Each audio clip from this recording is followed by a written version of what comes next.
Welcome everyone to this series of videos on achievements of Bharat. We'll be covering a very interesting and important topic in this video, and that is about Srimad Bhagavad Gita. Om Ajnanatimirandasya Gnananjanasalakaya Chakshurmilitam Ena Tasmai Shri Guruve Namaha. I was born in the darkest ignorance, and my spiritual master opened my eyes with a torch of knowledge. I offer my respectful obeisances unto him.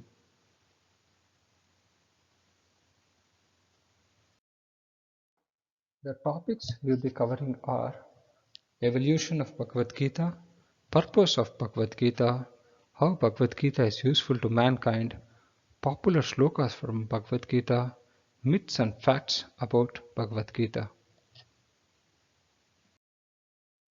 The Bhagavad Gita is universally renowned as the jewel of India's spiritual wisdom, spoken by Lord Sri Krishna, the Supreme Personality of Godhead, to his intimate disciple Arjuna.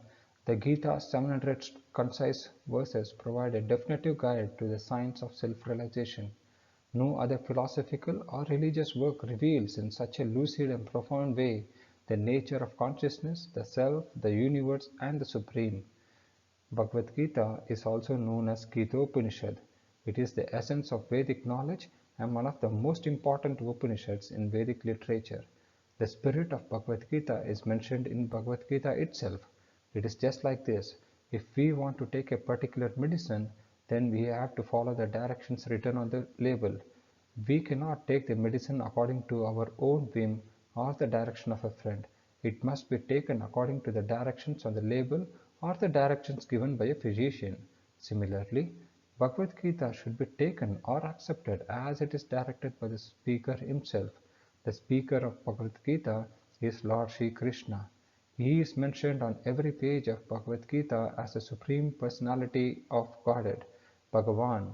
Of course, the word Bhagavan sometimes refers to any powerful person or any powerful demigod, and certainly here Bhagavan designates Lord Sri Krishna as a great personality, but at the same time we should know that Lord Sri Krishna is a supreme personality of Godhead, as is confirmed by all great acharyas, spiritual masters like Shankaracharya, Ramanujacharya, Madhvacharya, Nimbarka Swami, Sri Chaitanya Mahaprabhu, and many other authorities of Vedic knowledge in India. The Lord Himself also establishes Himself as the Supreme Personality of Godhead in the Bhagavad Gita, and He is accepted as such in the Brahma Samhita and all the Puranas, especially the Srimad Bhagavatam, known as the Bhagavata Purana, Krishnastu Bhagavan Swayam. Therefore, we should take Bhagavad Gita as it is directed by the personality of Godhead Himself. In the fourth chapter of the Gita, the Lord says, Shri Bhagavan Uvacha Imam Vivasvate Yogam Proktavan Avam Avyaham Vivasvan Manave Praha Manur Ikshva Kave Bravet Evam Parampara Praptam Imam Rajashyo Vidu Sakaleneha Mahata Yoga Nashta Parantapa. Here the Lord informs Arjuna that this system of yoga, the Bhagavad Gita, was first spoken to the sun god. The sun god is known as Vivasvan, the king of the sun, which is the origin of all planets within the solar system. In the beginning of the Treta Yuga, this science of the relationship with the Supreme was delivered by Vivasvan to Manu. Manu, being the father of mankind, gave it to his son Maharaja Ikshvaku, the king of this planet and forefather of the Raghu dynasty in which Lord Ramachandra appeared. Therefore, Bhagavad Gita existed in the human society from the time of Maharaja Ikshvaku, and in that way, by the split succession, one speaker after another, this yoga system has been coming down. But in the course of time, it has become lost. Consequently, the Lord has to speak it again, this time to Arjuna on the battlefield of Kurukshetra.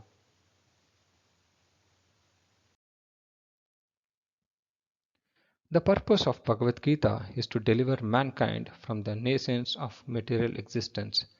Every man is in difficulty in so many ways, as Arjuna also was in difficulty in having to fight the battle of Kurukshetra. Arjuna surrendered unto Sri Krishna, and consequently this Bhagavad Gita was spoken. Not only Arjuna, but every one of us is full of anxieties because of this material existence. Our very existence is in the atmosphere of non existence. Actually, we are not meant to be threatened by non existence. Our existence is eternal. But somehow or other we are put into asat. Asat means that which does not exist. Out of so many out of so many human beings who are suffering, there are a few who are actually inquiring about their real position, so that what so as to what they are, why they are put into this awkward position, and so on. Unless one is awakened to this position of questioning his suffering, unless he realizes that he doesn't want suffering, but rather wants to make a solution to all sufferings, then one is not to be considered a perfect human being. Humanity begins when this sort of inquiry is awakened in one's mind. In the Brahma Sutra, this inquiry is called Brahma Jijnasa. Every activity of the human being is to be considered a failure unless he inquires about the nature of the Absolute. Therefore, those who begin to question why they are suffering or where they came from and where they shall go after death are proper students for understanding Bhagavad Gita. The sincere student should also have a firm respect to the Supreme Personality of Godhead. Such a student was Arjuna. Lord Krishna descends specifically to re-establish the real purpose of life when man forgets that purpose. Even then, out of many, many human beings who awaken, there may be one who actually enters the spirit of Bhagavad Gita, understanding his position, and for him this Bhagavad Gita is spoken. Actually, we are all followed by the tiger of nations, but the Lord is very merciful upon living entities, especially human beings. To this end, he spoke the Bhagavad Gita, making his dear friend Arjuna his student.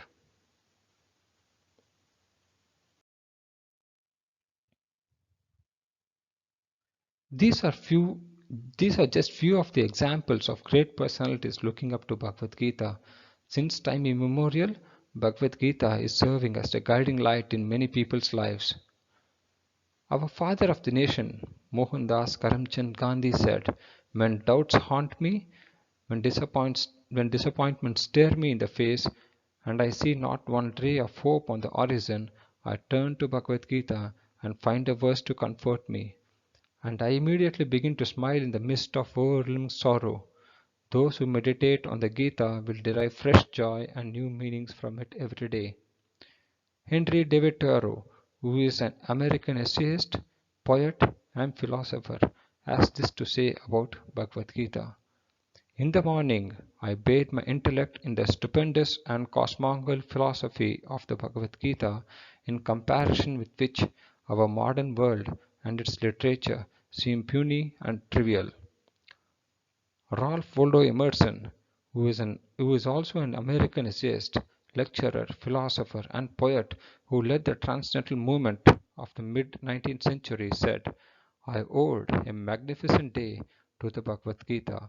It was as if an emperor spoke to us, nothing small or unworthy, but large, serene, consistent, the voice of an old intelligence which in another age and climate had pondered and thus disposed of the same questions which exercise us." Our Prime Minister Shri Narendra Modi said, "Bhagavad Gita is India's biggest gift to the world." Shri Modi gifted the Bhagavad Gita to the then President of the United States of America, Mr. Barack Obama, and also to the Prime Minister of Japan.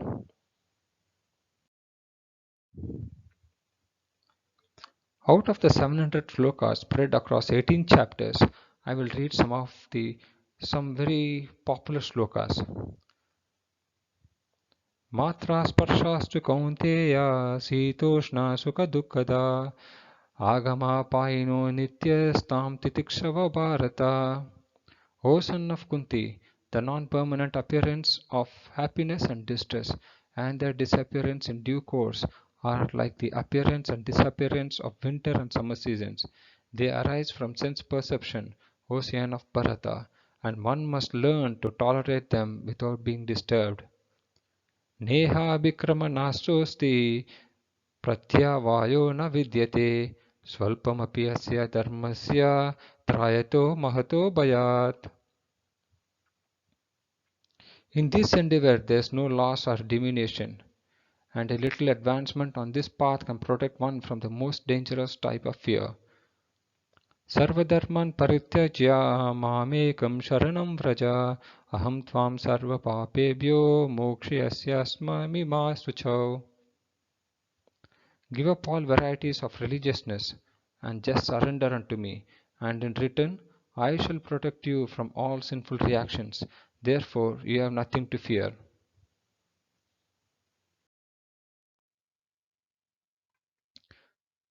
Some myths and facts about Bhagavad Gita. Myth number 1. Bhagavad Gita is for Hindus. The fact is that Bhagavad Gita is a universal book that applies to everyone, regardless of one's religion, race, nationality, etc. Myth number 2.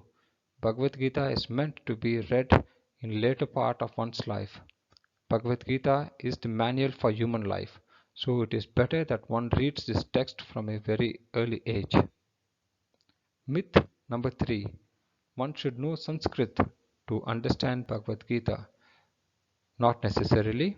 Srila Prabhupada's Bhagavad Gita as it is available in many different languages, so one can read it in their own preferred languages.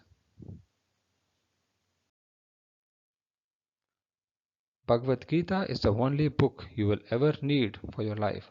Start reading today and make your life successful. Thank you very much. Hare Krishna.